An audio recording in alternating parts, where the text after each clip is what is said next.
بنت ہوا حدیث عمار کی تحویل جو آپ نے کی ابن ثواب والی، تو ایک وہ جو حدیث ہے کہ جس میں حضرت معاویہ کو بتایا گیا ہے کہ حضرت عمار شہید ہو گئے ہیں، تو اس وقت امیر معاویہ آگے سے کہاں تیری یہ حالت کیوں ہے؟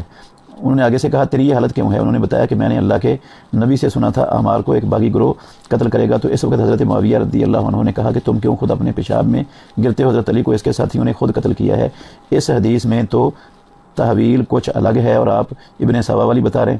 بھائی حدیث میں کوئی بھی تعویل نہیں ہے، حدیث میں کوئی بھی تعویل نہیں ہے، یہ حدیث بھی نہیں ہے، یہ قول ہے، تاریخ ہے، یہ اس کو حدیث نہیں کہتے۔ حدیث ہوتا ہے جو کام نبی صلی اللہ علیہ وسلم کے سامنے ہوا ہو اور آپ نے دیکھا ہو اور اس پر خاموشی اختیار کی ہو، یا نبی صلی اللہ علیہ وسلم نے کیا ہو یا نبی صلی اللہ علیہ وسلم نے کہا ہو، اس کو حدیث کہتے ہیں۔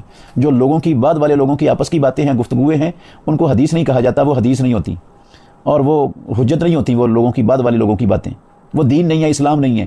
اسلام اللہ کی وحی کا نام ہے، اور اللہ کی وحی صرف دو چیزیں ہیں، ایک قرآن ہے اور دوسرا محمد رسول اللہ صلی اللہ علیہ وسلم کی سنت اور حدیث ہے۔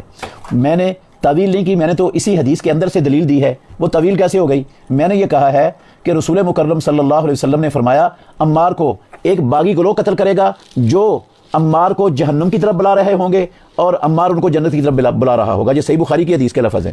تو امیر معاویہ اور رضی اللہ عنہ اور ان کے ساتھی کوئی ایک ان میں سے لوگوں کو جہنم کی طرف بلانے والے نہیں تھے، وہ سب کے سب جنت کی طرف بلانے والے تھے۔ اس حدیث کو امیر معاویہ اور ان کے ساتھیوں پر فٹ کرنا، یہ محمد الرسول اللہ صلی اللہ علیہ وسلم کی اس حدیث کا صریح انکار اور صاف انکار ہے، اور یہ مسلمان کو زیب نہیں دیتا کہ پیارے پیغمبر کے فرمان کا انکار کرنے کی جرات کرے۔ جو اللہ کے نبی کے فرمان کا انکار کر دیتا ہے اس کو اپنے اسلام کی فکر کرنی چاہیے۔